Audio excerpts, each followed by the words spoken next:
The Liberty Meat Solutions podcast is all about food freedom and finding ways to provide for you and your family outside of the system, how to raise and process your own meat and not rely on others to do so. Thanks for listening, and we hope that you enjoy.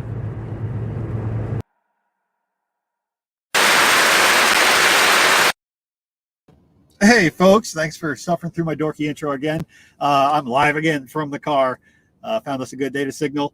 And we have a great guest with us today. We have Chef Keith Snow. And to a lot of people in the audience, he probably doesn't need any introduction. He's been on Jack's Expert Council. He's been around. He's been on TV, magazines, published author. So he's been around a bit, but we'll have him introduce himself here in just a minute. As far as the housekeeping goes, we fixed some errors on the website over there at Renegade Butcher. Still trying to get all that stuff launched over there. We've got the membership side up. Everything should be working. You should be able to log in and actually join the website now. There was a bug yesterday morning that was keeping people from doing that. So we also fixed the bug with signing up for the newsletter. And there's still some tweaks, but we're working on that. So you can check that out, renegadebutcher.com. And we'll save some of the other housekeeping until later on. But I'm going to go ahead and bring Keith on. So everybody, welcome Chef Keith Snow to the podcast. Hey, Keith, how's it going, man? Great. Thanks for having me. Hey, awesome. I'm glad you asked me to come on, man. I was surprised. I hadn't heard a lot from you in a while, but I've been on and off podcasts for the longest time, and I can't keep up with everything. So I was like, Keith Snow, yeah, it's been a year or two since I heard anything from him. But I'm glad you popped in, and it sounds like we got a lot to talk about. We've got a lot of things going on in the same kind of world. But why don't you give everybody a quick rundown of who you are, what you're doing, and what you got going on lately? Sure. So I've been a chef for a long time, and I worked in restaurants all over the country. Literally, I was counting them the other day, the amount of states that I've worked in, I think over 12. So I worked in restaurants for a long time and eventually got out of the kitchen, which is a tough thing to do, and started managing restaurants and big resorts, and eventually got into YouTube early on. I was actually one of the first 100 partners to YouTube. When they first formed YouTube, I had some videos on there, and I was contacted, and they're like, hey, we're putting together this partner program. And so I was one of the very first YouTube partners and did a lot of YouTube. Eventually got noticed on there and did the cookbook Harvest Eating. And that was a major kind of part of my life that launched in 2009. And that led to a lot of speaking engagements and travel all over the place. Eventually I did a TV show, like you mentioned in the intro, a couple of them. One of them was broadcast out of Nashville, Tennessee on a network called RFD TV. And we shot and produced 20 episodes of 30-minute TV shows. And the idea was to highlight a farmer or a grower or somebody in the local food space. And that's obviously kind of where I cut my chops, was in the local food space. And I think it makes sense to say, cooking in so many restaurants and so many different types of cuisine, one of the questions, when somebody meets you, oh, you're a chef, what's your specialty? That's what they always ask. And for the longest time, I'd be like, what's my specialty? I don't know what my specialty is. I just didn't. Really frustrated me. It got to the point where I would be not nervous, but just hoping people wouldn't ask me that, because I never had a really good answer.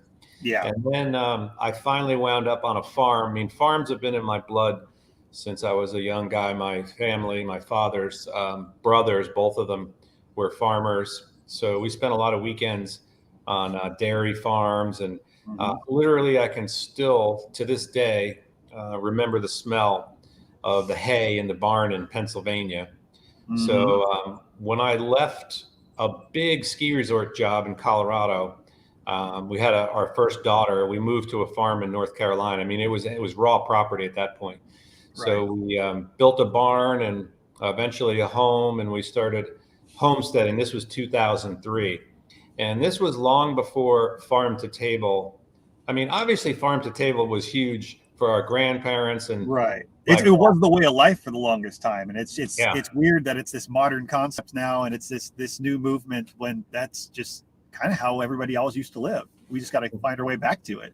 No, exactly. So I was pretty early on the media side of it, and after a few years of being on the farm, and we had horses, we had dairy, goats, chickens, I mean, every kind of vegetable you can think of. And that's when I really started to get into local food and seasonal food, and sort of invented the brand Harvest Eating. So there's a little logo on the screen there, and it does say 4 seasons, 1 lifestyle. So that was actually a slogan that a guy came up with. I actually didn't come up with that.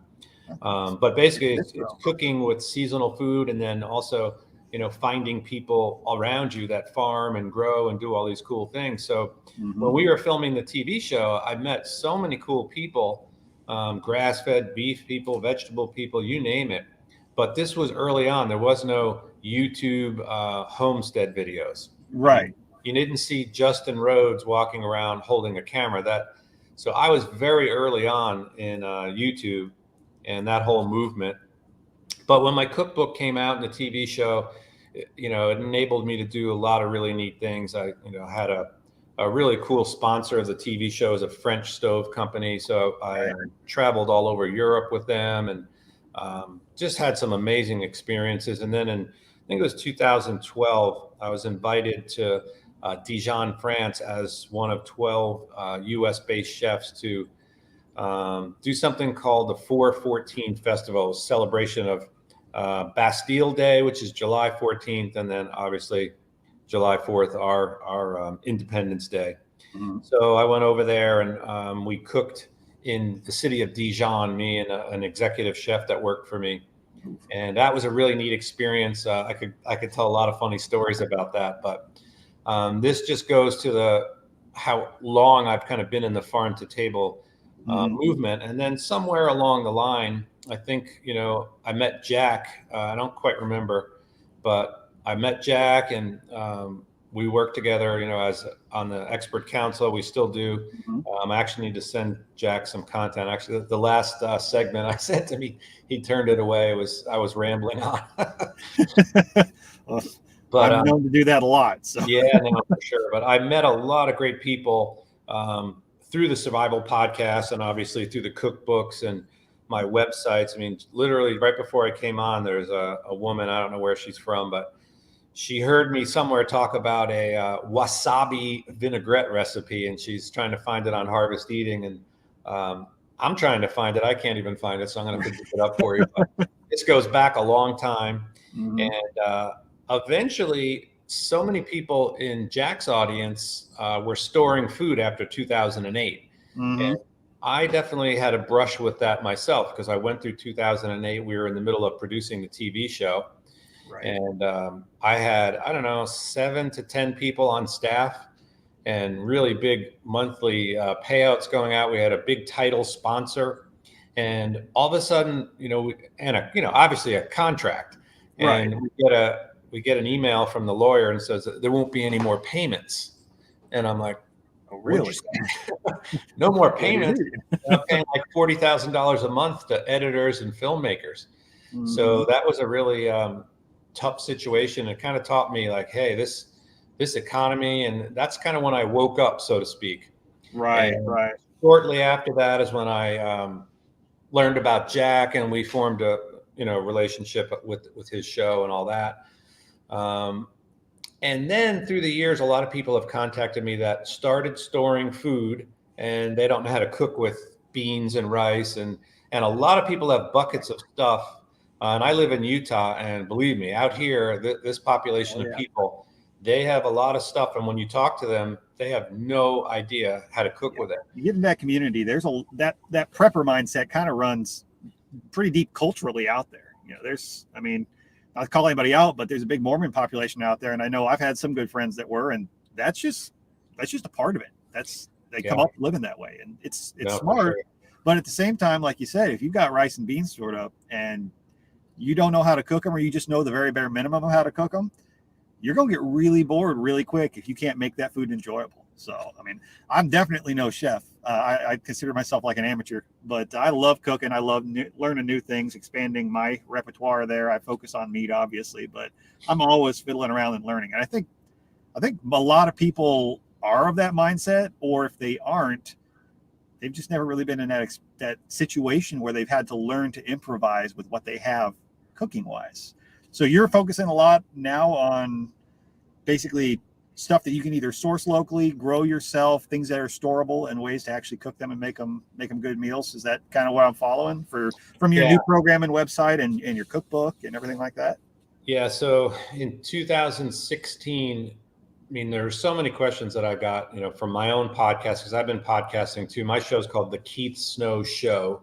Mm-hmm. And that's I will try to make sure I post links to that in the show notes too. But if not, I think on your Harvest Eating, you've got links to all that as well. Yeah, you can link off of there. But so on the Keith Snow Show, I talk about a lot of that kind of stuff. And through the years, I've started getting all these questions. So how do I cook with this food? And then in 2016, I said, all right, I'm going to create something for people.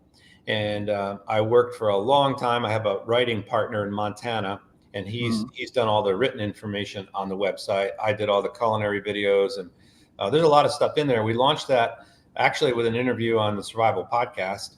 And that has been pretty popular through the years, and people still go to that website, foodstoragefeast.com, and they sign up and they consume that information. And a banner I'm going to put up across the bottom here that pushes people there too. And I know you were given a $50 off if you want to sign up for a membership, right? So that's scrolling across the bottom, and I threw on there too. Our buddy Brian Norton over at Food Forest Farms that does the coffee and he does Squatch Fest. He's also doing the same coupon code, 50% off one-time ticket thing. So check that out too, folks. If you don't see it on the live, if you're catching the audio side, Keith's website is foodforestfeast.com, and you can put in Liberty Meat as a coupon code and you get $50 off his membership. So that's a pretty sweet deal. Yeah. So, I mean, nowadays, I'm seeing a lot of activity on that site. A lot of people are finally, it's taken people a long time to kind of get wise to what's happening in the world. And the reason, I contacted you is, my brand Harvest Eating, it's all about farm to table foods. I was very early on, like I mentioned, a couple minutes ago. I was a member of the Slow Food Greenville, South Carolina chapter. I wrote the cookbook on it. I've done all this stuff in that sort of farm to table space. And then I wound up consulting for food storage companies out here in Utah. And I actually even consulted for a major ski resort in Utah. And I wound up I thought it was just going to be a 5-month consultancy, but it wound up a little over 2 years. I was the food and beverage director of a major ski resort with all types of food, but certainly some very fancy, Forbes 4-star rated food. And I did that for a few years, and I left there, I guess it was March of 2021.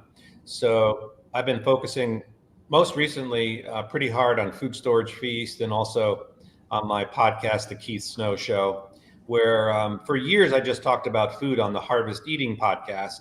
And after a while, after 10 years, and I think it was 423 episodes when I finally switched the format. It's a pretty long running podcast. Yeah, it's a long time. And eventually, there's plenty of things that I could talk about, but I'm one of those guys, if it doesn't excite me, I can't really get behind it. Right. So, depending on the topic, you can run out of stuff to talk about on a podcast, No, for sure. A lot of podcasts I think have an expiration date. I don't know how long we'll be able to talk about meat in this podcast, but hey, we're going to talk about it till there's nothing left. Yeah, and when I switched the format, it allowed me to talk a little more about sort of socioeconomic politics, a lot about the food system. Some of my recent episodes that I've done have seemed to. I knew they were true when I recorded them, but they're becoming more and more true. Like one of them was, was a question mark on the end. Is this the end of chemical agriculture? And I think this ties in a lot of what we'll talk about and what you're doing. Is people need to realize that since the early 50s, the entire food system that most people rely on is built on heavy inputs, and it's also built on the farmers being completely controlled by big industry, whether it be seed companies, fertilizer companies, government subsidies, distribution, through farm co-ops, whatever, like a dairy person. You're a prisoner for that milk check. And this system has functioned, and we grew more and more food. The yields continued to increase until about 2018. And at that point, some major weather changes the climate change happened, and it wasn't a warming trend. That's the last thing I'll say on it. It was a cooling trend. And peak, people talk about peak oil. I think we're probably at peak oil, but we're definitely at peak agriculture. Yep. So 2018, that was it. And it started to go down since then. And in 2019, we had no plant 19. We had a wet spring. Then we had the harvest from hell. And this has been happening worldwide. Yeah, there's some heat and there's some droughts where I live. But there's also, the other day it snowed in Afghanistan.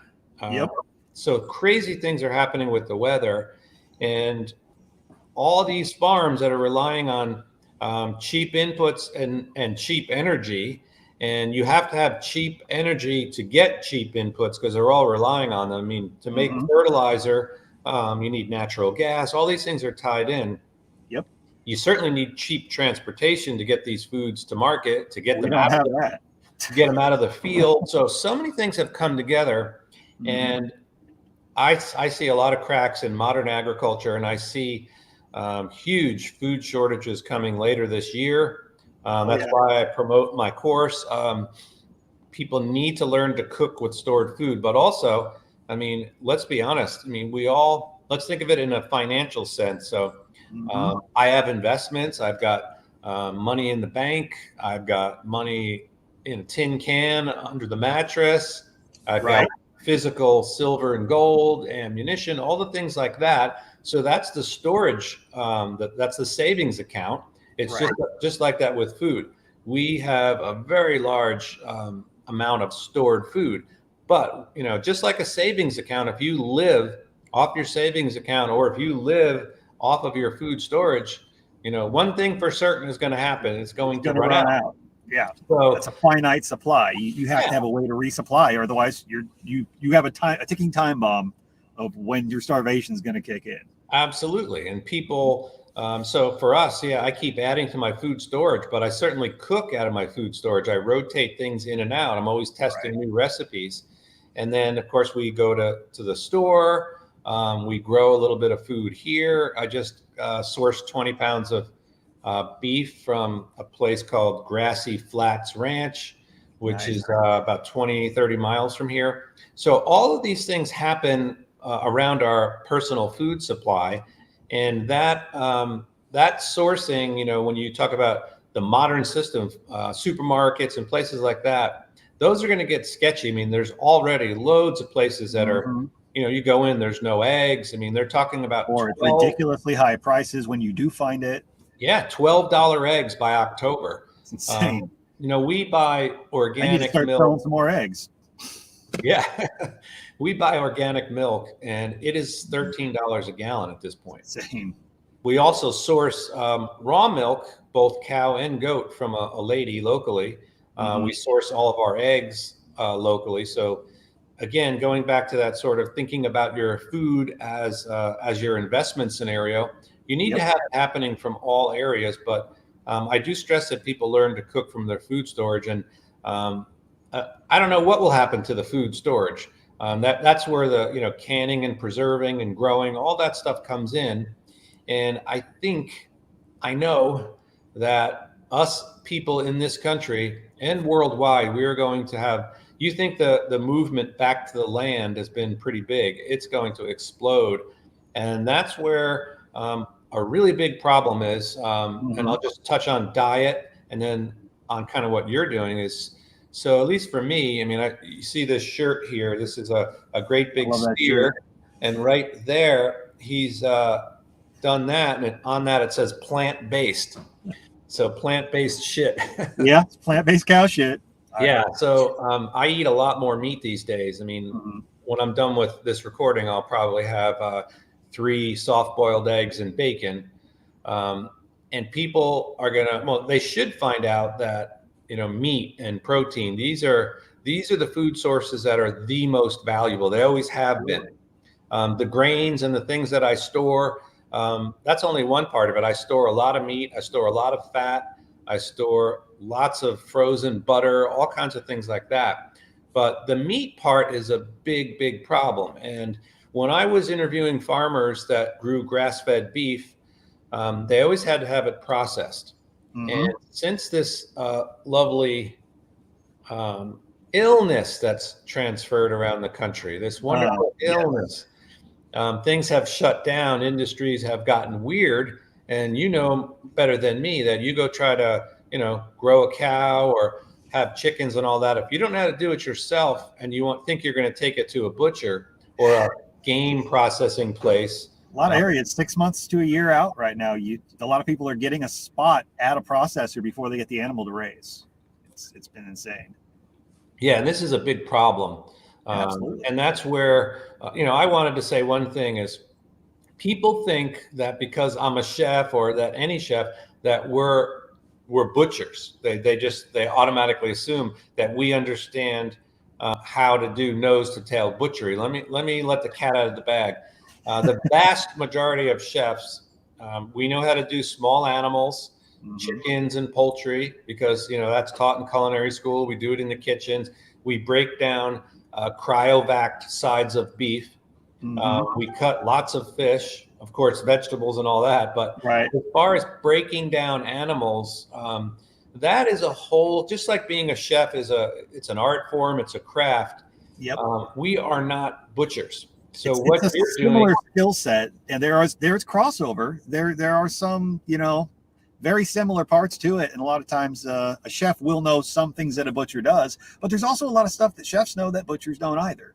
And it cracks me up. You will get the chefs. I'll get into the little debates with guys online. You'll get the chefs that think they're a butcher and think they know everything about it. Usually take pretty poorly if you have something to educate them on. But I also see a bunch of cocky butchers who think they're chefs. So it's fun, but I love seeing the crossover. And you will get those occasional guys who kind of live in both worlds. But it's not real common. No, it's not. And it is very difficult. Nose to tail butchery is, like I said, it's definitely an art form. Absolutely. And there's some rock stars in there, like yourself and others that are doing it. And I think the teaching side of it's going to be huge, because the more people start raising small amounts of animals, which you're going to see, because the powers that shouldn't be don't want us raising our own animals. They are doing everything in their power to starve us out. They don't want us on the land. They don't want us raising animals. And there's people in your audience right now that are hearing me saying that, go, that guy's freaking nuts. But we've talked about it in previous episodes too. There's a lot going on. I mean, honestly, I feel like they're manufacturing some of these food crises. There's problems going on, like you mentioned, the weather and everything, but they're making it worse. We've got people showing actual letters from their local government agencies demanding that they destroy crops. There's a lot of weird stuff going on, but if they can make things difficult, they want us more reliant on that system. I think it's bifurcating things. You've got people who are more reliant on the government system, but at the same time, it's pushing people who are a little more like-minded to our perspective here to try to be more self-reliant. And I think that's a good thing. If anything, the crazy sickness, if it did anything, it woke a lot of people up that maybe relying on these big centralized systems isn't the best idea. It took about 1 or 2 weeks of not being able to get meat in the store in a lot of places until all of a sudden all the local processors were overwhelmed with people trying to buy direct from farmers. And that's really not settled down since then.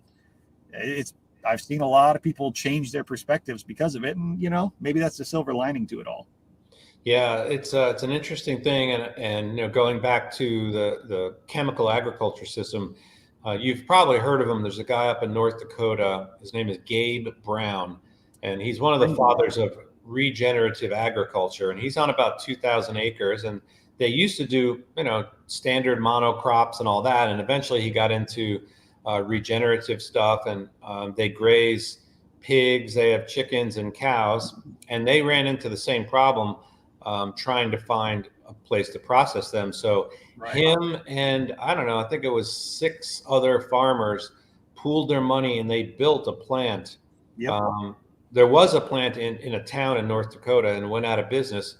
So what they did is they rebuilt it and made it, much more modern. And a lot of the town's people that already had the skills to cut meat are working there. So he takes his meat from his farm and trucks it to his own processing place. And then he has drop-offs and stops where people buy his meat and nuts and everything that they make. That's going to be a huge thing going forward. And it really is. I've been seeing that crop up a lot more lately. I work with a lot of different ranchers that are trying to get their stuff processed, and I've been seeing more and more medium-sized ranchers that like maybe raise a couple hundred head, grouping together with some of their buddies and all pooling money to build processors. I've had several approach me trying to get me to open one up. I don't really want to run the brick and mortar type thing myself. I've got some folks that are trying to help me out getting things going with this mobile processing side, which is going to help a lot of folks out too. But then at the same time, that's going to be like cow shares and whatnot. We're not going to be able to do the full USDA inspected retail cuts, farmers market stuff as well. So folks are not going to necessarily have that availability direct from farmer a lot of times. Some of the folks that I work with that do the farmers market circuit, they go and get everything done at an inspected processor, so they have it retail labeled. Sometimes they'll be sold out 5-6 weeks. They'll go to one farmers market and in a morning, like 2 hours, everything is sold out, like 4 head of beef gone, because people are they're wanting it, they're demanding it. So more and more people are starting to feel like they should be raising their own at home. And I think you're probably going to touch on this a little bit. Think about storing that food, like you said, keeping that resupply. You don't have to refrigerate a live animal. If you've got the skills and the ability to process your own meat at home, you can store that animal on the hoof. And that's how our ancestors had to do it for millennia, before we had any access to refrigeration. That's why you'll see a lot of these older school animals, these breeds, these slow food animals are smaller breeds. Just think about it. Most of the time, unless you got the village, you're not going to eat a whole large breed Angus in one go. Yeah. Now, do you spend a lot of time teaching small producers how to butcher? That's kind of what my focus has been on the last couple of years. Small producers and homesteaders. That's part of why I started trying to branch out into the podcast type thing. I've been doing more educational consulting, because until I get everything up and going with the full state licensed mobile truck and whatnot, the state's been clear that even under the personal use exemption, since I'm showing up and doing the processing for money, it doesn't apply. Even though it's their meat, their property, doesn't ever go anywhere. We could look at what the law says, and then that's what there's going to enforce. So I've had my go back and forth with them. There is a path to doing it forward, but it requires me to basically outfit about at least $30,000 truck to get everything going, to get that license from them. And that'll help out a lot. That's going to also give me a platform to do some classes. I can get a whole bunch of people in together on that. But in the meantime, between the podcasts and stuff like that and consulting, I'll come out to people's places and walk them through and show them how to do their own. Because there's a lot of people who want to learn. In fact, even when I was just doing the processing, a lot of people hired me just so I could come and walk them through the process so they could learn to do it without my help. Yeah. How did you learn how to butcher? Well, I actually didn't really do anything butcher-wise until about 8 years ago. I ended up moving down to Texas, and I picked up a seasonal job at a deer processor. And I initially just was helping unload deer from cars and packaging sausage and stuff like that when we weren't real busy. And I ended up becoming one of the retail meat cutters. Ended up in management, worked there for about 3 or 4 years. And then another processor opened up down the road that was doing the full custom exempt processing. You brought your animal. They did a lot of FFA, animals and things like that after big shows. They were just doing deer processing, and they were building that side up. We ended up going full state inspected at one point. I actually helped them build the kill floor and build up their kill floor program. Learned a lot of it along with them. I mean, they had a background in meat cutting, but it was their first real foray into the slaughter side. So I ended up running the slaughter floor and coming in, doing full breakdown beef, sausage production, marinated products, all kinds of stuff like that. Pretty much got into doing almost everything but run their books. So when the craziness hit and they got super busy, and then they decided to start cutting back on quality to meet the quantity, some things were going on I wasn't okay with. I decided to step out, and at the time there was such a need, it wasn't hard for me to find folks that were willing to pay for my skills. Yeah, I think that's only going to grow. I mean, I know it is. I have 3 kids, and one of the things I always told them is, if you want to go to college, that's great. Mm-hmm. But just know that I work with lots and lots of people with very fancy college degrees that are waiting tables and doing all this. I think then again, my wife is a physical therapist. She's got a master's degree and has a great career. So there is, schooling is good.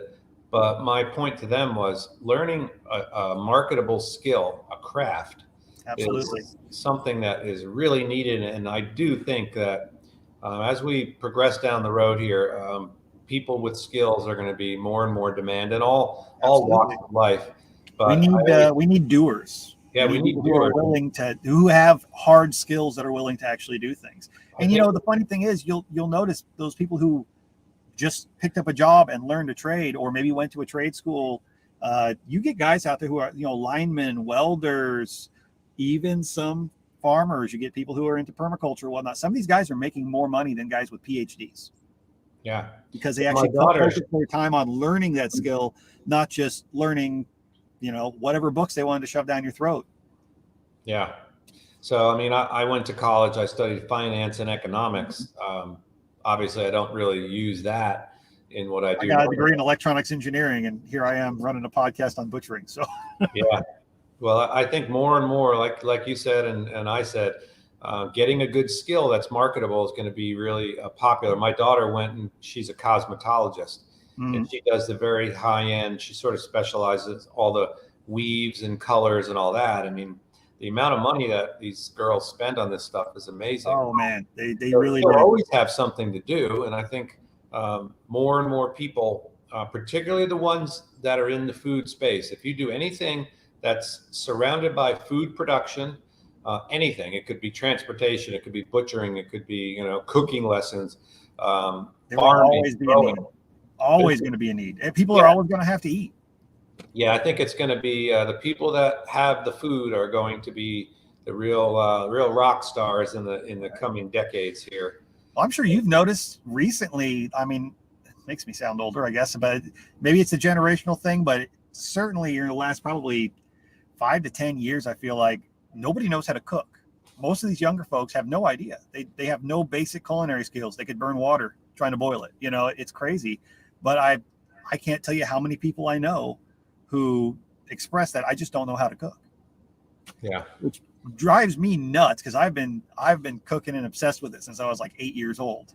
So do you run into that a lot too, or is that or are you mostly dealing with folks who kind of come to you because they have the interest?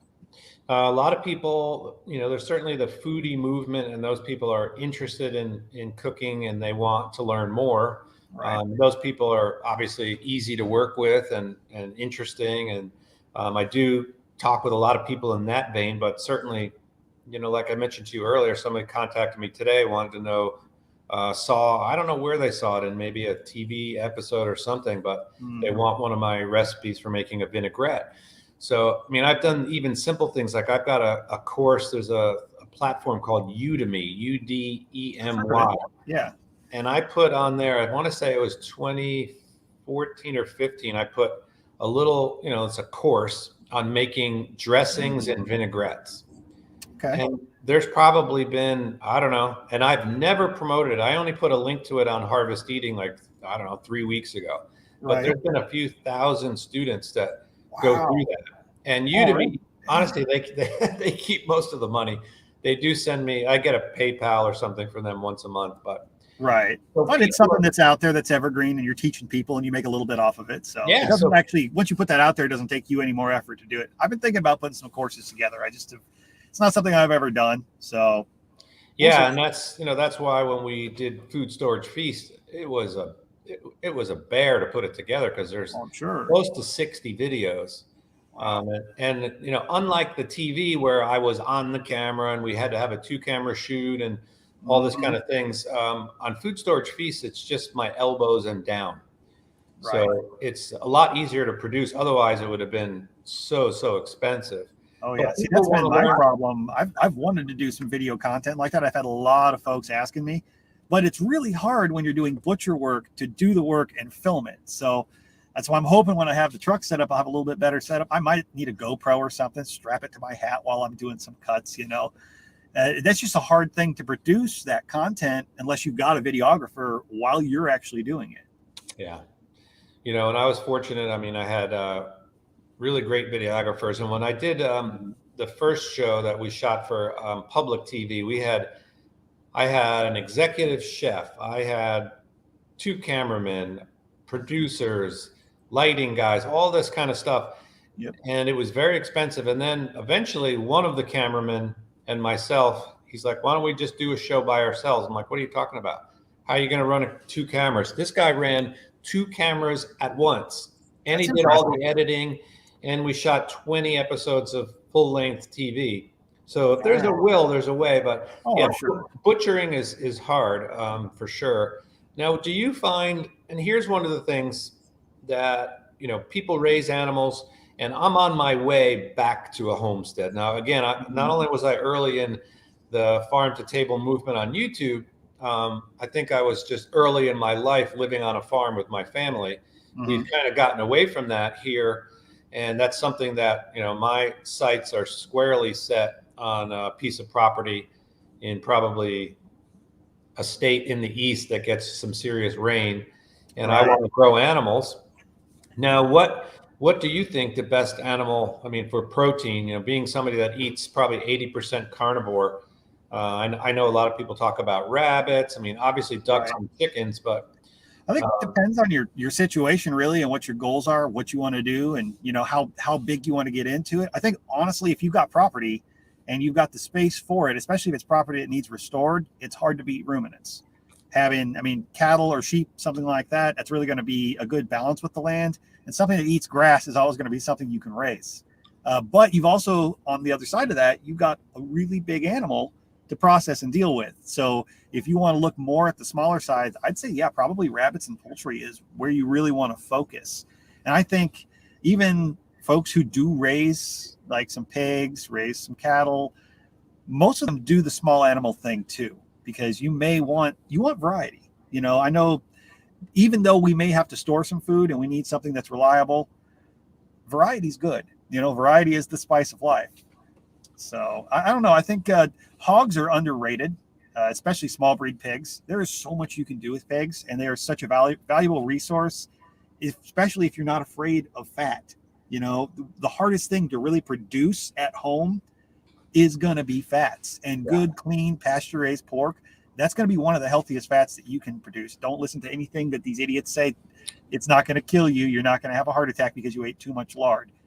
If that animal is healthy, that fat is healthy. And the reason that so many of our ancestors kept pigs around, especially the fatty lard breed pigs, is, have you ever tried to go out and press seed oil? Have you ever tried to raise enough seed to actually press for oil for you to cook with? Yeah, we need fat in our diets as humans. No, that's an excellent point. And again, I've been telling people for years, why are you drinking fat-free milk? Because it's healthier for me. I'm like, no, actually, what's happened is the food processor has taken the cream, and that's what they call components. So dairy farmers get extra money for components. So they've taken all that away. They make what they call value-added products with that: sour cream, creme fraiche, cheese, heavy cream.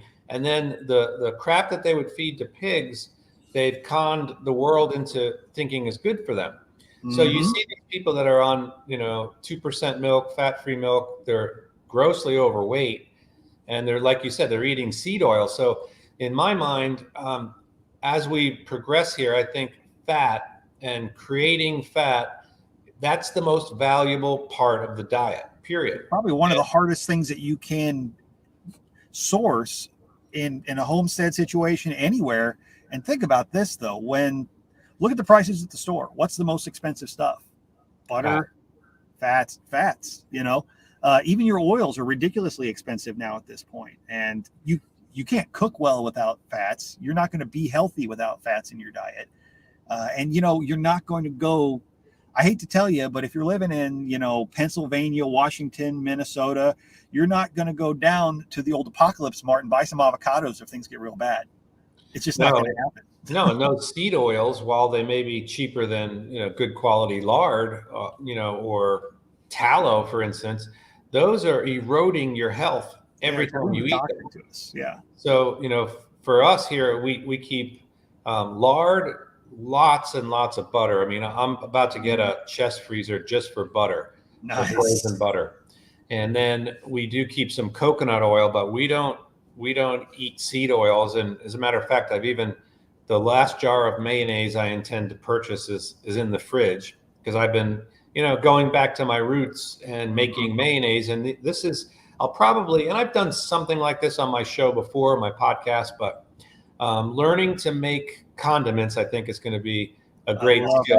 Mayonnaise. And people don't realize that it's so simple to do. And if you've got chickens, if you've got ducks, and I think geese make the best mayonnaise. If you've got eggs though, and you've got access to oil, you can make mayonnaise, and it's going to be better than anything you'll ever buy at the store. What oil do you use when you make mayo, typically, especially if you're focusing on an animal fat? Do you ever use ghee or just lard? Or I've not used ghee or lard. I typically will use light olive oil for that. And again, so I talk about storing food, obviously, all the time. Right. And fat and seed oil is super important. I don't think people really think about that. So my wife and I actually just went through about, I don't know, maybe it's half of our food storage the other day, because I wanted to put it down on a spreadsheet and actually see, line by line, have an inventory, how many of, what we have, and fat is an important one. So currently I have probably a year's supply of light olive oil, and these things, that's about the max shelf life. They have to be in the dark, but you can't really get any more shelf life out of oil. And then we have about 7 months worth of extra virgin olive oil. And then like I said, I do store a lot of butter, a lot of lard, and a decent amount of coconut oil. But I think eventually those seed oils are going to be astronomically expensive. And I think so too. Why do you want them if they're creating inflammation in your body anyway? They're creating inflammation, and the process, I mean, from an industrial perspective, if you're raising just acres and acres of something and you've got a press, you can make a lot of oil. But at home, do you think you're going to raise enough? Unless you're in a climate where you can grow olives, which are a fatty crop, where you can grow avocados, you're stuck with what? Sunflowers? You ever tried to press sunflower seed? You're not going to get much out of it. No, and most of the seed oils, people don't know that, they have what's called the first cold pressing, where they smash it. But after that, then you're talking about heat and chemicals that you really should be eating, like hexane and all that. Right. I actually had someone on my last live stream ask me randomly, I think it was a Twitch. Somebody came out of nowhere at the tail end of it. It wasn't even on the topic, but they asked me, what do I think, butter or margarine? Oh, here we go. I was like, I don't want partially hydrogenated, modified anything. If you've got to chemically treat something to get it to look and act like an animal fat, that probably ought to be a clue to you that this is not what we naturally eat. Yeah, and not to sound conspiratorial, but if you think of the nutritional advice that's been happening for the last few decades, scaring people away from fat, so they towards more sugar and seed oils and things like that. Sugar and seed oils, and then they take all the good quality stuff away, but the lard, the ghee, the butter, the tallow, these are the things. What about schmaltz? Chicken fat is amazing. Yep. So I love duck fat too. Absolutely. Duck fat. But look, duck fat on roast potatoes, there is nothing better. Yeah. One time I was in a little town in Burgundy, France, and every Saturday they all go to they call it the central market, Les Halles, it's called in French. And I remember this one guy, he had a gas-fired rotisserie, and it was very tall, and it had probably 10 racks of chickens and ducks on it, mostly ducks. And at the bottom of it was a big tray filled with potatoes and all the drippings, just dripping down on there. And then after about 2 hours, he would serve those potatoes. Man, I'll tell you what, I love some good butter on some potatoes, but after I tried it the first time with duck fat, man, this is better than anything. It's better than bacon grease. Yeah, one time at the ski resort that I worked at, one of my favorite guys there is this German chef, and he, at the top of the mountain, we had like a cabin, and we did an event up there, and he made these duck fat mashed potatoes. Oh, and I've made them myself. I've tried them a lot of times, but whatever he did with these, and so the party was over, and there was a whole tray of them, and he picked it up, he was dumping it in the trash. I'm like, whoa, what are you doing, dude? And the flavor of these potatoes with that duck fat in there, It was crazy how good it was. Mm-hmm. But look at the price. You go to the store, even just regular supermarkets, you get 16-ounce bottles of duck fat and tallow and ghee. Yeah. It's astronomical already. I saw one on the shelf the other day, duck fat. I want to say it was a 16-ounce jar. I think it was knocking on $9. That's up there, you know. And honestly, our food prices are pretty cheap here. So on anything that I see on the shelf, I pretty much assume costs about twice as much in California. Yeah, well, here in Utah, we're paying probably $13 to $14 for that same like Epic brand duck fat and tallow. Man. Yeah, I think so. Yeah, it's crazy. But I mean, still, even for here, that's high. I mean, 2 years ago, you probably could have bought the same thing for $4. Yeah, and that's another, who knows what's going to happen with the cost of goods as we go forward. But right now, we're run by people that I don't want to say they're incompetent, because they're very competent. They're doing exactly what they want to do, and their future doesn't include us. No, and we're going to need to learn a lot of things, because there's people right now as we watch this. I mean, I was at the store yesterday. I paid for 3/4 of a tank of gas, and not good gas, not the gas that my truck is supposed to take. Right, $100. Yep. So, and I was in Costco, and that's another thing I store is maple syrup, because it's got a very long shelf life. Yes. I like to make pancakes and waffles for my kids. So the same syrup that I've been buying there for a few years, it used to be $8.99. It's like $12.99. And I mentioned to the clerk, because I bought some coffee there, because I do store a lot of coffee too. And I sell coffee, by the way. If people want amazing coffee, I'll plug it. Go to harvesteating.coffee. But anyway, I bought 6 pounds of coffee that I plan on vacuum sealing and just tucking away. And it was $14.99. I get to the register, they charged me $16.99. So I said to the clerk, this is at Costco, I'm like, dude, oh, no. And he looks it up in the computer. No, it's $69. I go, bull crap it is. I said, on that shelf in the back where I just was, well, take me to it. I'm like, okay. So we walk over there. I mean, I was right, and they gladly refunded the money. But we walk by the maple syrup, and I'm like, look at the prices here. I go, what? He goes, he goes, trust me, the collapse is coming soon. So he already knows. I was like, whoa, I didn't expect to hear that from him. He goes, yeah, this whole system is going to come down. The prices, and they held off for a long time. I mean, I know what certain items at Costco cost. Yep. Now the Kerrygold butter used to be $8.99. It's I think it's $12.99 or $13.99 for a little. It's a multi-pack box, but the price of food is going up. More and more people are going. And it's not just inflation. They can tell us that all they want. It's not just that the price of food is going up along with our money being worth less. So it's kind of a double-edged sword there. We're getting it from both sides. Yeah, and again, this is why I tell people. And the other day I had a half a tank of gas. I told my wife I'm going to fill up. Why? You got plenty. I'm like, tomorrow it'll be more. Yeah. I mean, we went to Colorado recently. On the way out of Utah, we stopped at this one gas station, and for crap gas, it was $4.89 a gallon. 10 days later, the same crap gas was $5.49. Yep. So it's crazy what's going on here. And that's why, when it comes to buying food, I'm still buying food, and, I'm the author of the damn course, but I'm not done. So there's always going to be stuff that we are going to have to buy or source from somewhere else too. Because as much as we want to be self-sufficient, you're not going to be able to do everything. I mean, Jack was talking about that the other day too. He's like, can you grow coffee? Do you like coffee? Don't think you're going to grow everything that you want. You might be able to grow enough stuff to keep yourself from, starving. But we also need to we need to make these connections in this community now and learn the people in your area, connect with your local farmers and your local producers, produce something, go out and do something yourself, add value. It may be not too long down the line, it makes a whole lot more sense to barter with people than it does to even bother with this money, because we're getting to that point. Our money's not really worth anything anymore. But if you can produce something of value, and other people that do, build that community now, because we're going to need it. No, I agree with you. I mean, I've been thinking a lot. I mean, back to the coffee thing.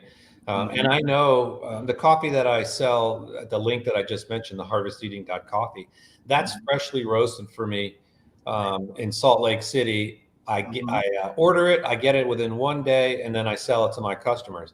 But I still buy stuff from Costco that's not great coffee to start with. That And rainy day fun. Yeah, it's rainy day fun. I don't want to be without coffee. I just don't. Right, and you'd rather drink some crap coffee than not have it. Right. Yeah, as you can see, I'm sipping on an iced coffee now. But Jack makes a good point there. There's going to be holes in your preps, and that's why I've been thinking of the so here's your core stuff, but what about all the stuff on the outside, the fats, the oil?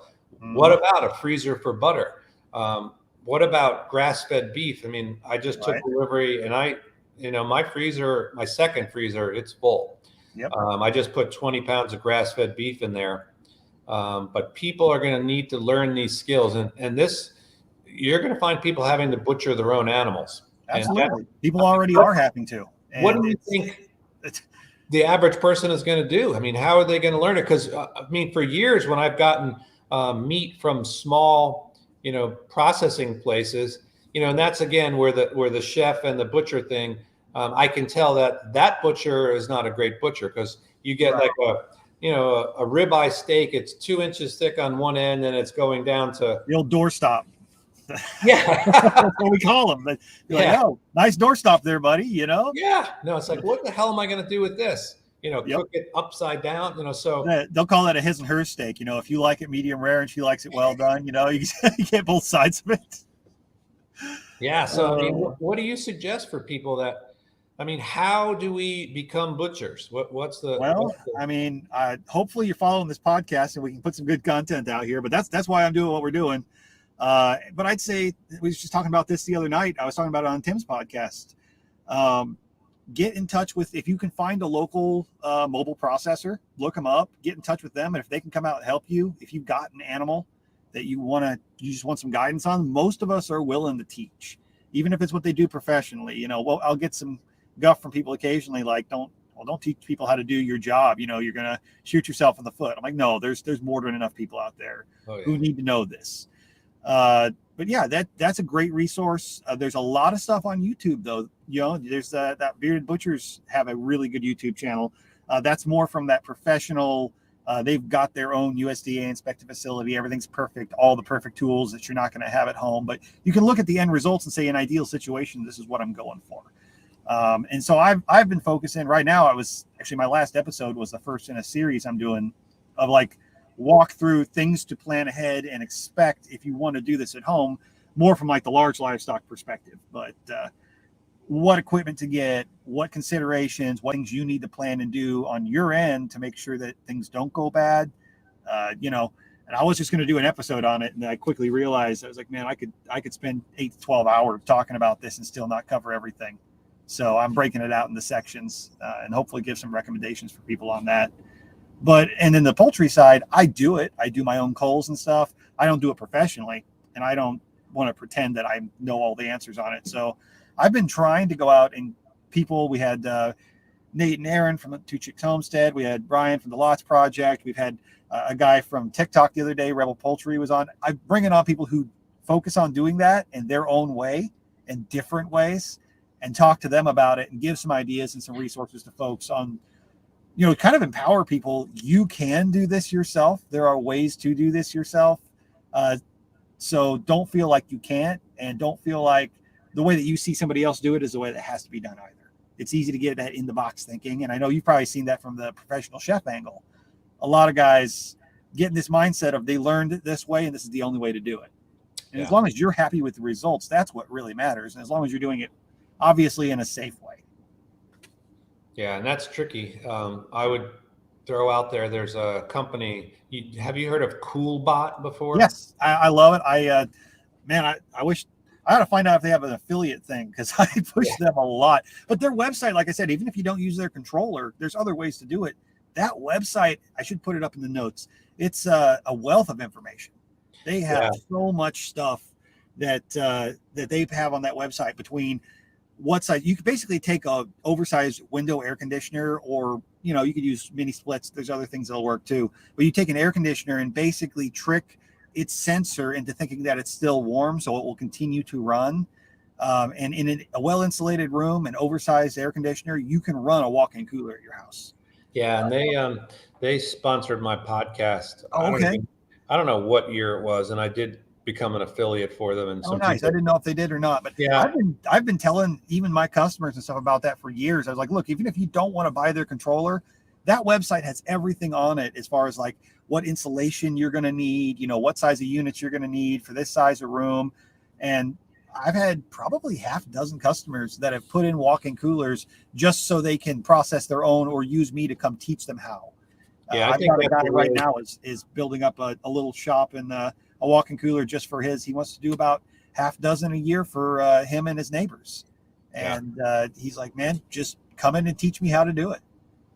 Yeah, I have one of those cool bots. I've not used it, but yeah, like you said, they do have a pretty rich PDF document that shows you how to build a cooler. Yep. And I also think that, one of the things that I want to do when we get back on some property is get back into dairying. I'm very, passionate about Jersey cows and milking shorthorns and also goats. And, when we were milking goats on our farm back in, 2005, maybe, we had so much milk, I didn't know what to do with it. And, soon enough, we couldn't give it away. And, we started wasting some of it because we just couldn't store it all. So that's where I think one of those cool bots could be a really awesome resource. Oh yeah, there's actually a local small dairy that I know around here, and they're very local food minded, very farm to table. They're cool folks. I ended up talking to her one day, and she swears by the cool bots. She's got two of them. She runs one as a walk-in cooler, but she has another one that runs basically a cheese engine chamber, so it runs a little bit warmer. They had a problem with one of their cool bots. I think they less than a year when they put it in, and this was one of the reasons I started recommending them. They called up the company. It turns out it was an error with the controller itself. It wasn't something on their end. It was just a bad controller. They overnighted one to her on them just to make sure that she could get back online. So yeah, they're really good customer service like that. I mean, if you find a company that does that, you stick with them. Yeah. Well, I'm excited someday to build a cool bot. And this time when I do some dairying, I'll also have a restaurant style, or like, when you go to a hotel, every floor has one of those ice machines. Yep. Oh yeah. You can buy those things used. And I'll definitely There's a lot of restaurants selling out right now. Oh yeah. After all the COVID stuff. It's a good time to actually look for used restaurant equipment. Yep. Yeah. That'll be a really important thing to have when you're dairying is ice to cool things down. But, even home butchering, being able to have, if you have access to ice, you can produce like 100 pounds of ice in a day or whatnot. There's a lot of stuff that you can do, especially with smaller stock, just in an ice chest. What's your favorite animal to butcher? I'd say it's kind of a toss up between beef and pork overall. Probably partially because it's the challenge of it, and like you said, butchery is an art, and there's a lot I can do with when I'm doing beef. All the individual different cuts. I like doing that, being able to kind of educate the customers on what all the different cuts are, where they come from, what portions, different ways to cook different cuts.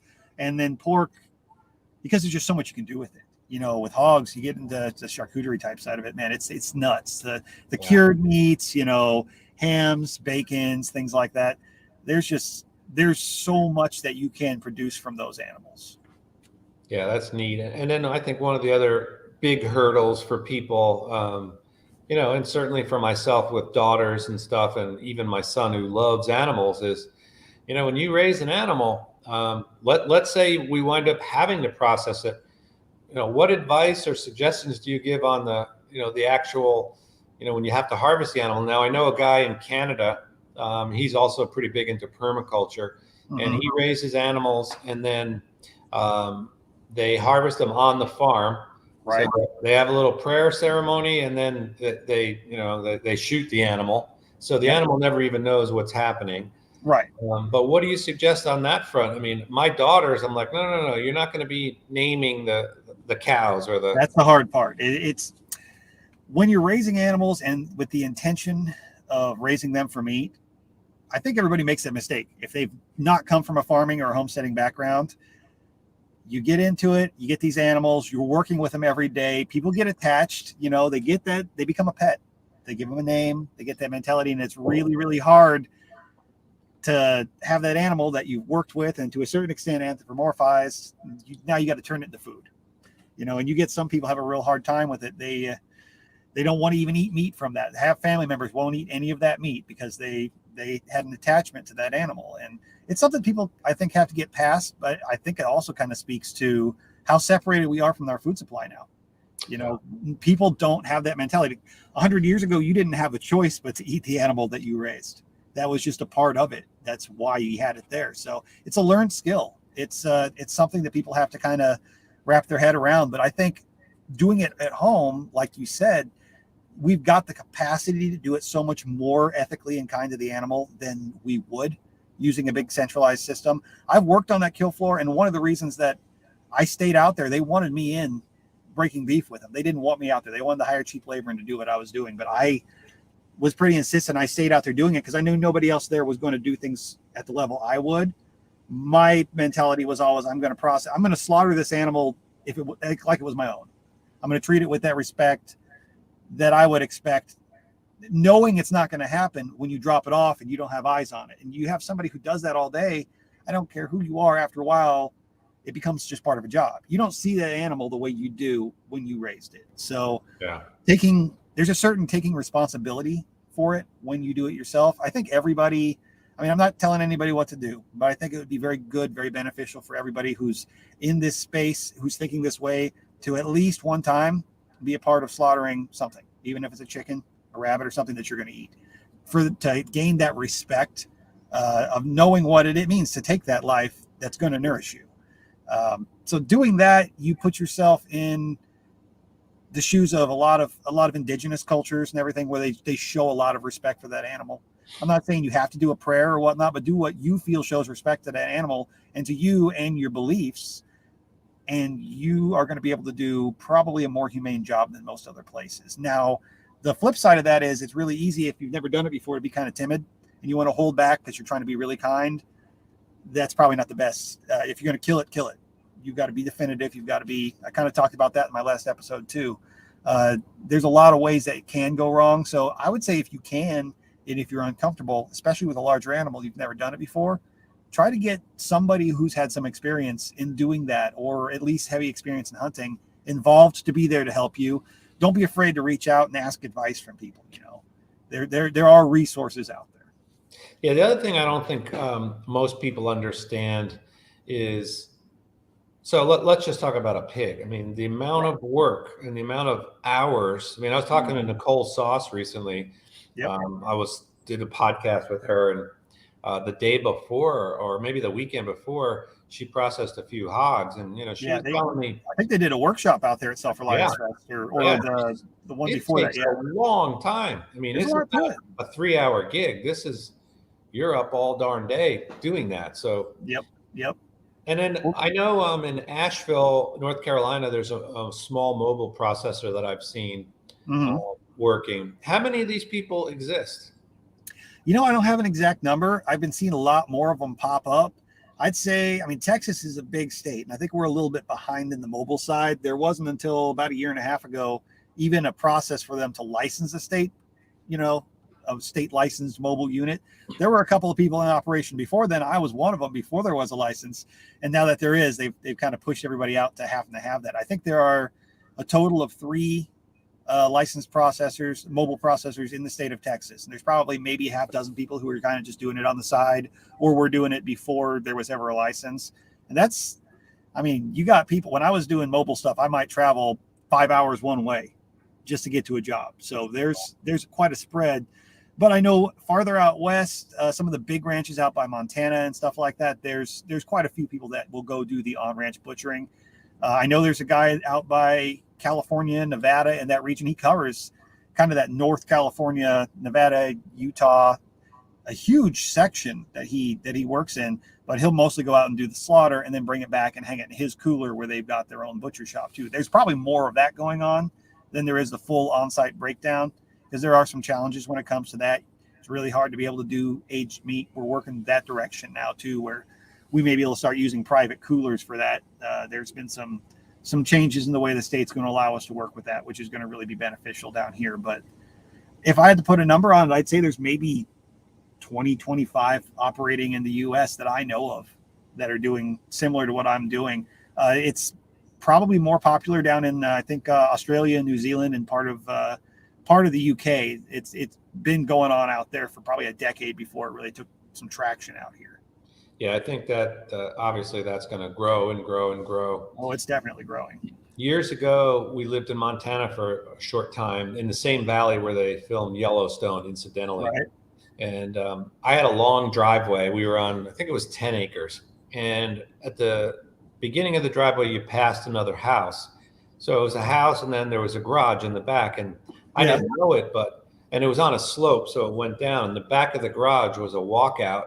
And there was a dude in there that he used to cut meat in Nebraska for one of the big supermarket chains. And he probably did that for 15 or so years. Then he moved to Montana and he started game processing.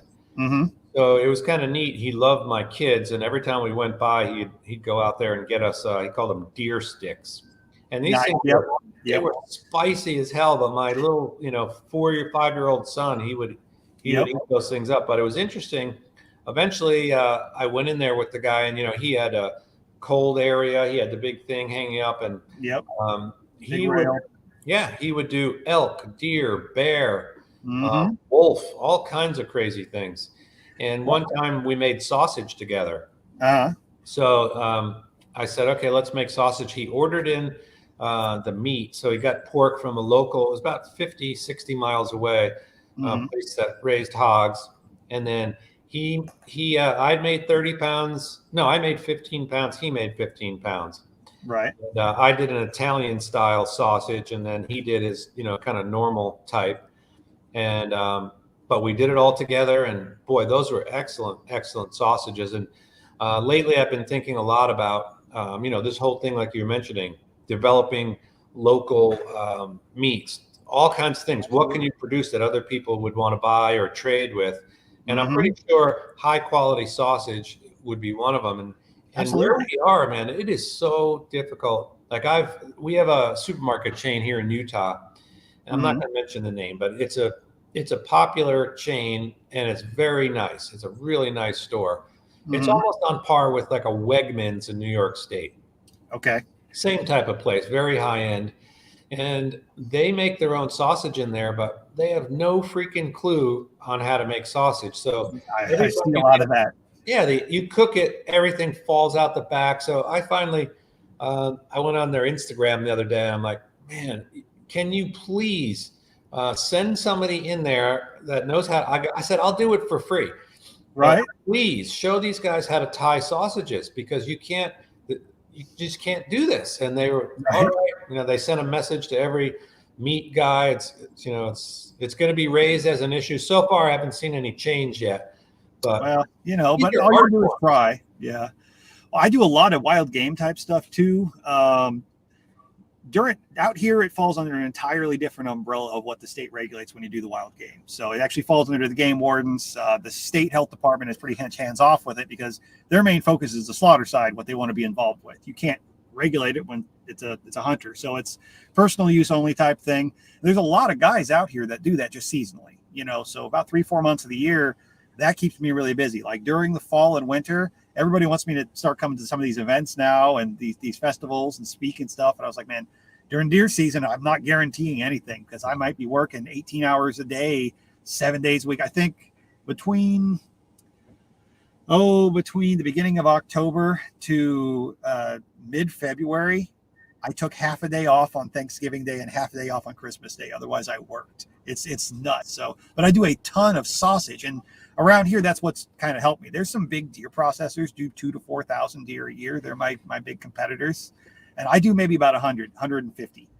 But everybody brings their sausage because they know their deer's not getting put in one big pot with everybody else's. They know I'm not mixing. I'm doing each one individually, and I will adjust seasoning based on their preference. So you can't go down to one of these guys and say, I want this extra spicy. I want this with a little bit less red pepper or whatnot, because you're getting what comes out of the grinder with everybody else's stuff. They're not gonna do that type thing. So I've had that the last 2-3 years it's been huge, and that's a big part of my yearly income. Yeah, and that was what I noticed, like when I mentioned the story about the guy in Montana when we made sausage. Mm-hmm. So he said, "So you have your own recipe?" I said, "Yeah." And I watched what he did, and he had, very commercialized, like his spices were terrible. And then he put giant scoops of wheat gluten in the sausage. Oh no! I hate binders. Why are you binders. doing that? And he goes, "Oh, that's the way I was taught to do." He goes, "You're not going to use any gluten?" I'm like, "Why the hell would I use gluten?" No. So my sausage, and when he tried it, I'm not trying to pat myself on the back, but he was like, "Wow, this is way better than mine." I'm like, "Well."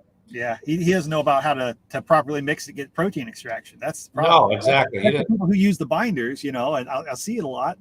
The only thing that I ever usually bother with a binder, and it's usually powdered milk, is summer sausage. Because that's a different texture type thing, and you'll see it in bratwurst too. But that's something that traditionally has a binder.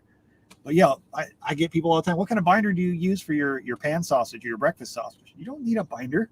It's the process of actually doing it. There's actually very little that goes into it. Yeah, you have to mix that cold meat a little longer to make it. I meant to ask you, I'm gonna have to pick your brain a little bit. So I've had so many people that have liked the sausage that I make around here. A lot of local guys still do their own, and they'll ask me for seasoning blends. And then I did a big barbecue out at Flote Fest, and everybody was kind of kicking me in the ass about it. They're like, "You need to sell some of these seasoning blends, these recipes you have." So I've been working on it. I've got a local spice company. They do a real good job. They've got all fresh ingredients, all fresh blended.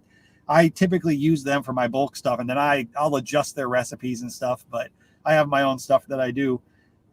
They'll actually blend for me in white label based on my recipe. So I've been working on launching a seasoning blend of my own, or a couple of them. That's been the RenegadeButcher.com. We've been trying to get that going, and but I know you did some seasoning blends before, didn't you? I think I remember you talking to some about it. So you got any ideas or advice on as far as that kind of thing, marketing it, anything that you wouldn't do different this time around or something like that if you did it again, or what do you think? Is that a crappy thing to get into, or what are the hurdles? Well, so the way I got into it is I had a company that wanted to sponsor a TV show. This was back in like 2009, I think.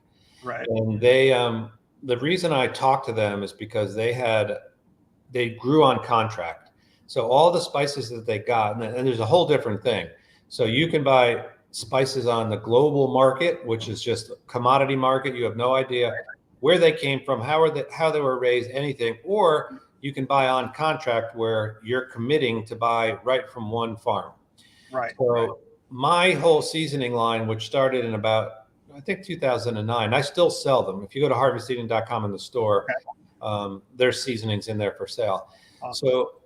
And it's very difficult. So people think making my steak seasoning, it doesn't anymore, but it had 26 ingredients in it. Mm-hmm. And if you think of taking 26 ingredients, if you mix them together, how many different end results you could get? I don't know what the math is, but it's tens of thousands. Right.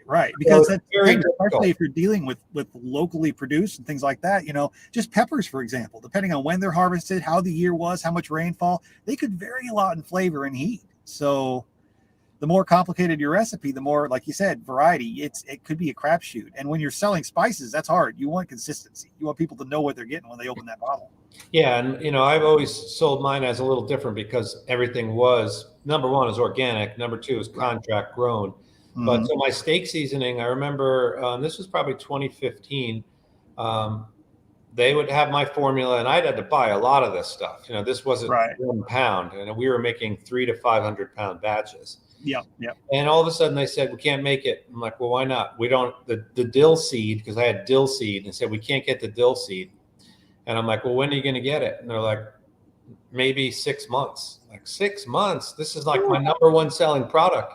So I had to reformulate it without the dill seed. And that was a light bulb in my head. It's like, wait a minute, this can be difficult. And now, not only is it very difficult to get, because all these ingredients, they come from overseas. Mm-hmm.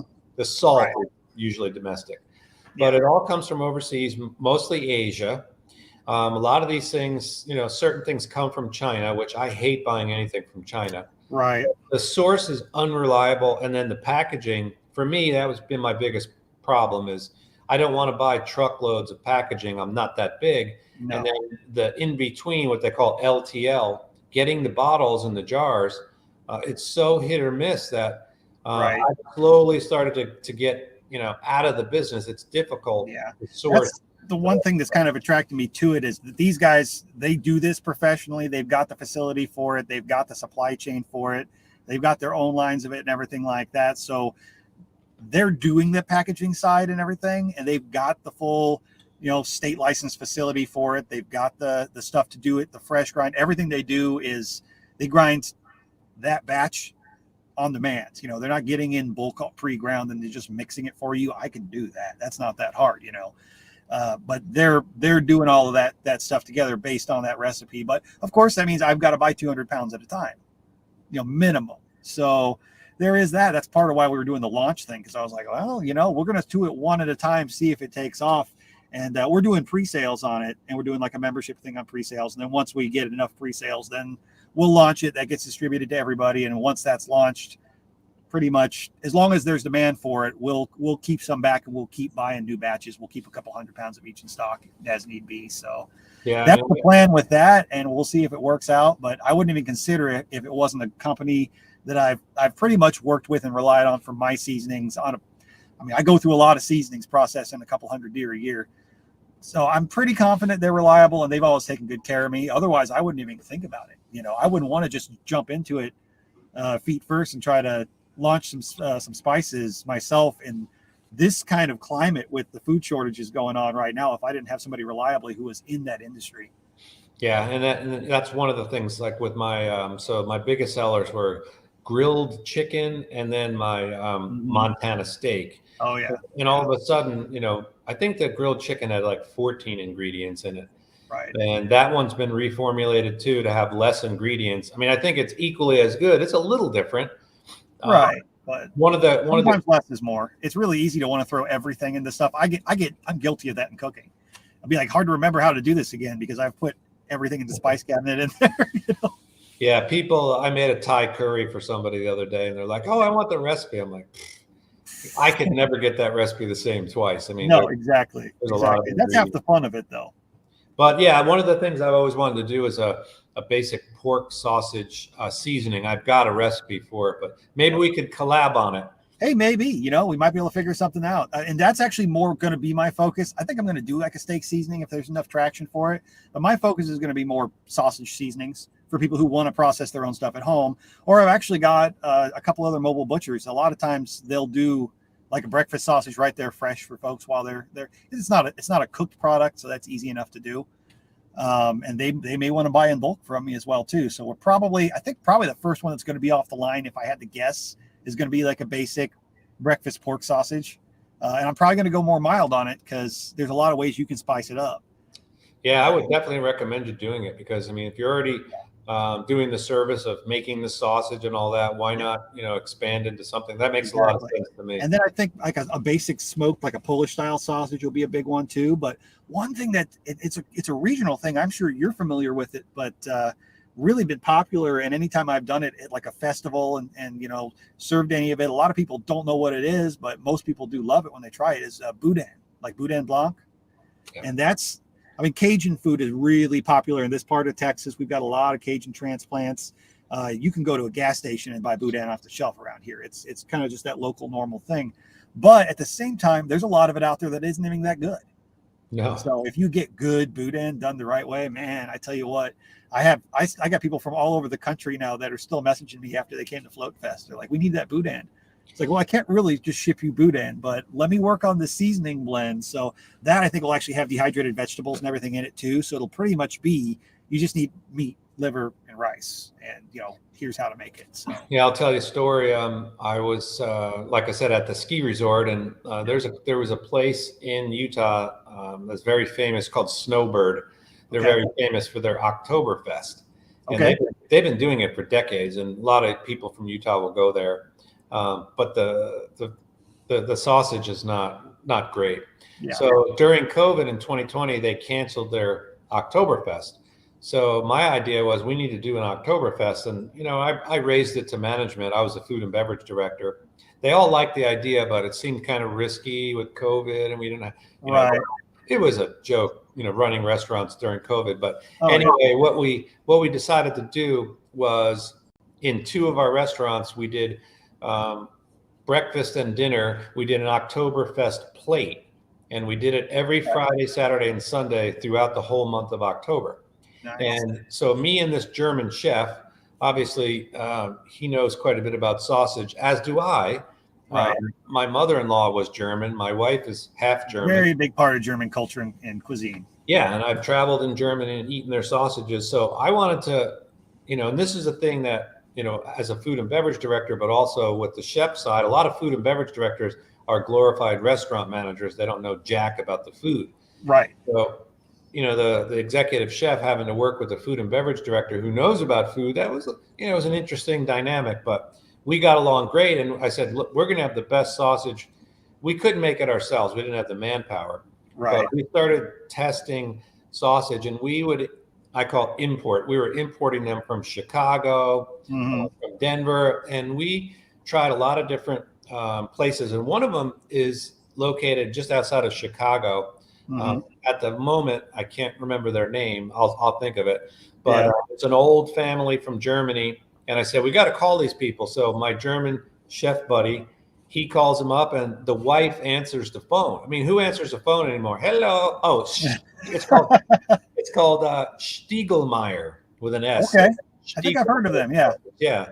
And so those 2 were both from Bavaria, and they were talking German on the phone. I loved it. I was sitting there in my office watching this go down, and we started having samples flown in. Eventually, we went with a place called Continental Sausage in Denver. Okay. And they make a lot of good products. And we put together this plate. It had 2 different sausages on it. And the one that was a standout was a smoked Polish sausage. And this, I mean, I ate that thing every day in October. Yep. It was incredible. I love doing that because the best thing about the smoked Polish sausage is it's the perfect base to build other recipes off of too. They have all different kinds of pre-done blends and stuff down here that people will use. But in our area, probably the most popular type of sausage is going to be jalapeno and cheddar smoked sausage. But I just build it off of the Polish. I'll take the Polish sausage, add it up. I always add a little bit more garlic, a little bit of this, a little bit of that. But those jalapenos and that, I'll tell you what, one of the hardest things to get a hold of, though, is that restrict melt cheese. That stuff is so expensive. But when you can get a hold of it, it's good stuff. We started doing a lot with Cajun pepper jack based off the Polish sausage too, but real popular around here. And then you've got the German, you hear the Polish sausage, then you hear the German sausage, and which is kind of a misnomer because that's a whole category. You're categorizing an entire country's sausage in one name. But around here, that's the local moniker, and it's generally just a Polish sausage with more black pepper.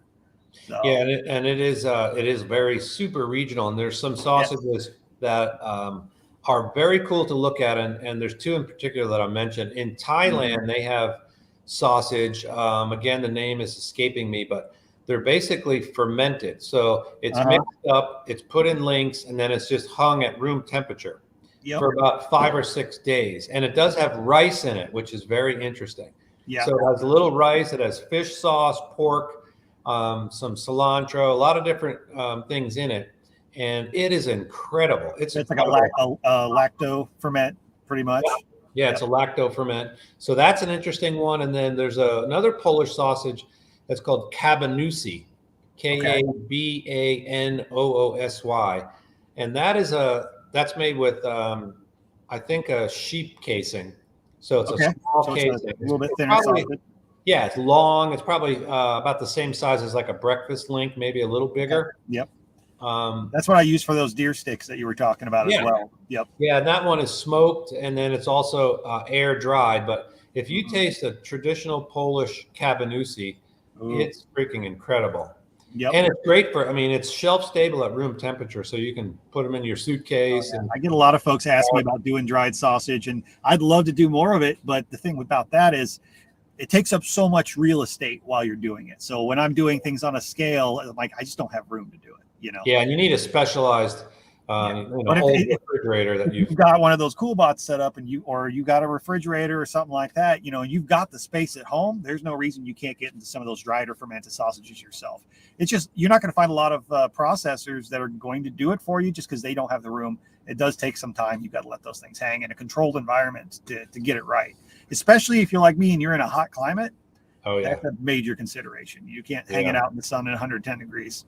Yeah, same with the humidity, but yeah, and that's the case with a lot of things. I mean, I've been in the food processing side of things for a while. I mean, in 1992, I launched a line of pasta sauce, and nice. I wanted to put fresh herbs and fresh garlic and fresh onions. This was not done back then. It was all dehydrated onions, garlic powder, no herbs, just oregano.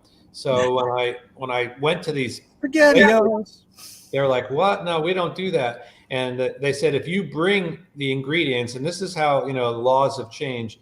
In 1995, I showed up at a food plant with a cooler full of chopped garlic and basil and parsley. And when I got there, the plant manager said, "Oh, you're the guy with his own formula." So right away, they hated me because I didn't want to use their formula. So yeah, what you're saying can be difficult. And that's why I think, like I said earlier, people who make food going forward are going to have, a lot of power in the world. And think of how neat it would be if you, as a small business idea, which, I mean, I'm totally into it. I would love to do it, is to have a very specialized sausage making company where some of those really cool things were made. And I would work with a butcher like you, who's got the skills to butcher the animals and market it. I mean, I think it could be a really great idea. I've actually had a lot of people that want to buy from me. I mean, they'll bring a deer or something, wild hog during deer season. I'll process it for them. Be like, outside of deer season, how can we get some? Where can we buy your sausage? I'm like, man, you don't understand when it comes down to that. It doesn't follow your cottage laws. You've got to have that done in a fully inspected commercial kitchen. So I've thought about finding somebody around here that maybe has an inspected kitchen, a little restaurant or whatnot, that would let me use their facilities and come in and actually make some sausage that I could do retail sales or whatnot. But you add that to the list of potential projects. I've got to meet the right people, and you know how that is in that industry. You've got to have the right connections, and you got to know somebody that's going to work with you and your style of doing things, and isn't gonna.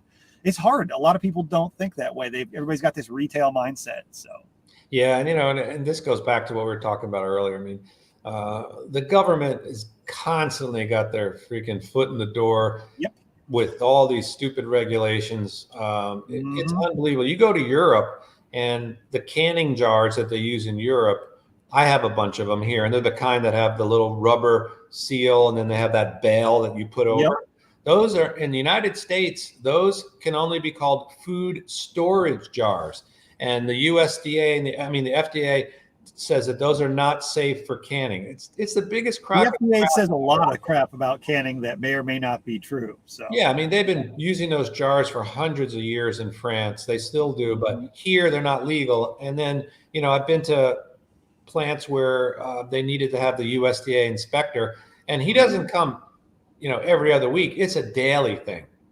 And he's got to be there for, well, at least when it comes to the meat processing side, they've got to be there on site 100% of the time for the entire slaughter. Yeah. Now, when it comes to the actual processing room or whatnot, they could show up. If you're just processing that day and you're not slaughtering, they could show up, inspect it, check, make sure all your equipment's clean, make sure they check all the boxes, and then see you bye. You guys can go ahead and get to work. But when it's the slaughter side, no. In fact, I hated doing the USDA slaughters instead of the custom exempt, because not only would it would really slow us down, it would require an extra guy to be there as a witness to everything. And there would be multiple times through each animal, we'd have to stop and sign government forms about this part of the process. So you'd get not even half the animals done in the same day that you would be able to. And I wouldn't say that the standards were higher. There was just a lot more red tape. Yeah. And I found that too. So I was making 2016, I launched a brand called Thoughtful Harvest. And the idea was all the ingredients were sourced in the United States. Because one of the things people don't know, and these were pasta sauces again, that when people buy pasta sauces, they're bringing tomatoes in from China, onions from China, all the garlics from China, wherever they can get it cheapest. Yeah, and for me, I sourced everything from small farms, and I put the name of the suppliers on the website. So I bought my garlic from Christopher Ranch in California. I bought the herbs from, incidentally, a place in Illinois called Van Drunen, who recently had a suspicious fire. Oh yeah, I've heard about. I thought that's where I've heard the name more recently. I actually grew up in Illinois, so I thought that's why it sounded familiar. But yeah, isn't it weird how this year suddenly we've had like 25 different? It's a coincidence, man. It's just so bizarre. Like, oh, it's just this stuff happens every year. No, we hear about like maybe 2 or 4 a year. It's June and we've had like 25 food production plants. We've had 10,000 cows just fall over dead because it got a little bit warm and they all magically fell over dead in the same place, not covered in mud like hot cows do, not huddled up around the water trough. Anybody who's been around those kind of animals, who's worked with them, smells a rat when they see those pictures. I got into it. Too much going on for there not to be something fishy happening. I got into it with somebody on Instagram when I said, this looks a little. They just magically died in a long row like this. It's not how cows do things. And the cameras were there. And then the next thing I said, I said to myself, Weather Channel, they'll be talking about it. Instantly, they're running stories on it. Oh, of course. So when I pointed out that it looked suspicious, somebody was like, no, it was humid too. It's like, oh, come on. I used to live in South Carolina. The cows there, I mean, it was 100 degrees with a 97% humidity. They were just fine. Exactly. I know people who have hundreds of head of cattle right now. I'm sitting here right now. It's like 95 degrees and it's not even noon yet. I don't ever see cows falling over dead. And if you ever have seen cows die from heat, you'll notice they're either going to be right up next to that water trough or they naturally they'll go cover themselves in mud. They'll find a pond, even if there's just a wet spot, they will be trying to get cool. They're not going to just stand there and fall over dead. It does not happen. Something happened. I don't know what they did. Somebody gassed those cows or something. So something's not right. But I do suggest again that people learn how to butcher. People find farmers to trade with. Just think. I'm in an area where you can't grow crap here. It's triple digits for 100 days. It's dry. That's the same here. It's a good part of the year. It's hot. I mean, we may have our main growing season is going to be like fall, winter, and spring. There's 9 months of the year that I can't grow anything that is not a hot, hardy crop out here. I might be able to grow some sweet potato greens and, some fodder trees. But as far as stuff for you to eat, good luck growing tomatoes or lettuce or kale in Texas. You got a couple months. And if we don't get a hard freeze, which the last couple of years we've had these summers, but we've actually had some rough freezes. Texas has been through the ringer the last couple of years. It's not as easy as everybody thinks to do gardening out here. You'd imagine you could grow every tropical plant in the world you want to, but there are struggles in every climate. And if you haven't been doing it your whole life, don't think you're going to just go buy a bank of survival seeds and suddenly one day when things get bad, I'll grow a garden. No, there's a whole learning curve. This is so true. And this is why, and trust me, I get a lot of pushback, particularly because, part of food storage, and sure, I store a lot of, like I mentioned, canned butter, tons of canned meat, tuna fish, chicken, all this kind of stuff, frozen meats out the yin yang. But people say, oh, you can't live on corn and all that. It's like, no, you don't want to. But trust me, you want to have that savings account of food because what you just said is so important. Learning to garden, again, it's the same as butchering. Oh, I'm going to be a butcher. Bull crap you are. It's going to take a long time. You're going to have to learn it. And it'd be so much better for you to learn it now while you do have some other systems to fall back on, while we have these resources. If something went bad, if we get major rolling blackouts around this country because of all the crap that they're pulling, draining Lake Mead, we could call it a drought, but we know there's more going on than just that. We're manufacturing crises and problems in this country right now. So if we are in a major situation where we have rolling blackouts, think about it. You're not going to pull up your phone and go on to YouTube and find the Bearded Butcher's channel and learn how to butcher a cow now that you need to know how to do it. So now's the time to start getting involved in your food supply and learning these hard skills before you are relying on them as your only fallback. Because then what's going to happen? You're not going to know what you're doing. You're going to screw something up, and you're going to get you and your whole family sick. And there's nothing worse in a tragedy than having chronic diarrhea. Yeah, well, I agree. And all this stuff takes practice. People ask me, okay, well, what would you do? Well, the very first thing I would do is secure seeds, and then I would plant trees, bushes, gardens, get chickens, ducks, and animals. Start with that. But simultaneously, you need to start storing food and learning how to cook with it. And like you said, cooking it's a life skill. So how do you make your own mayonnaise? How do you make cheese? How do you make yogurt? I mean, the things that I make here, I make fermented hot sauce. I make salsa. I make mayonnaise. I've got carrots that are lacto fermenting about 7 feet away from here. I make yogurt all the time. I make creme fraiche. I mean, all of our salad dressings. And for folks who are looking at things like, probiotics and all these things you buy, these expensive things, that's where people originally got it, those fermented foods. So that's a way for you to actually basically produce your own health foods and supplements at home from the food you're growing. That's a whole skill in itself, Yeah, and getting healthy. I mean, one of the things that I've worked on a lot in the last few years is I've got a very fit wife who's an animal on a mountain bike. So we've been doing a lot of mountain biking, but getting off of medicine. And like you said, what are the foods that contribute? Like the yogurt I make, I fermented for 36 hours. So the bacteria count is 250 billion in a half a cup.